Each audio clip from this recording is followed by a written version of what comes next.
Long time ago, in a village deep within the lush Ogidigbo forest, there lived a hunter named Ogbonna.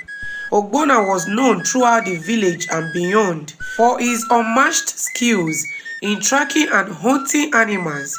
However, his heart was consumed by greed, always seeking for more animals to trap and sell for profits. One fateful day, as the sun dipped below the skyline, Ogbonna ventured into the forest in search of his next prey. His eyes gleamed with greed as he roamed deeper and deeper into the dense forest, unaware to the spirits that whispered warnings in the rustling leaves. As he crept through the shadow, a rustling sound caught Ogbonna's attention. Without hesitation, he lifted his rifle and fired, aiming for what he thought was a wild animal. To his horror, the shot raged out, and a cry of agony pierced the stillness of the forest. Rushing to the spot where the sound had come from, Ogbonna's heart sank as he beheld a sight that filled him with terror. It was not a wild animal lying on the ground, but a fellow villager, a young man named Shukudi, who had been gathering herbs in the forest.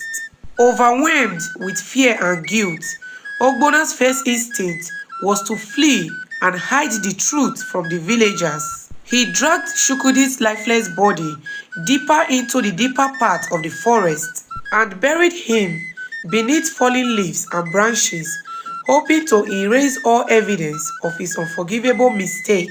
As time passed and the weight of Ogbonna's secret tormented his soul, the spirit of the forest seems to whisper his name in a sorrowful tone, haunting his everyday step. Sleep eluded him, and visions of Shukudi's accusing eyes tormented him relentlessly.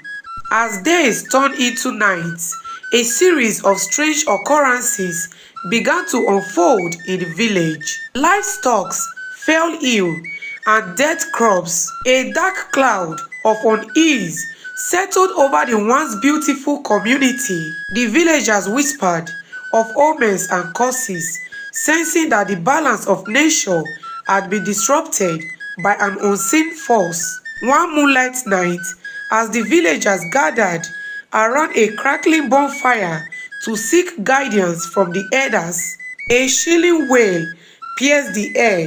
It was the voice of Shukudi's grieving mother, who had been visited by a vision of her son's spirit, crying out for justice from the depth of the forest. Caught in the grip of overwhelming guilt and fear, Ogbonna fell to his knees before the villagers, tears streaming down his face as he confessed to his wicked deed. The villagers' faces were etched with shock and sorrow, realizing the extent of Ogbonna's greed and the price they had all paid for his actions. In the days that followed, Ogbonna was summoned by the villagers. His once respected name was tarnished by the stain of blood on his hands. The spirit of the forest whispered his betrayal, weaving a story of sorrow and regret around his life. As the seasons turned and the forest reclaimed his secrets, Ogbonna lived out his days in solitude, haunted by the life he had taken and the unforgiving spirit that watched his everyday move. His greed had led him down a path of darkness and death, a cautionary tale of the danger of unchecked desires in the heart of men. Thanks for watching this video, guys. Please like this video, share, comment, and follow my page, guys. Bye bye.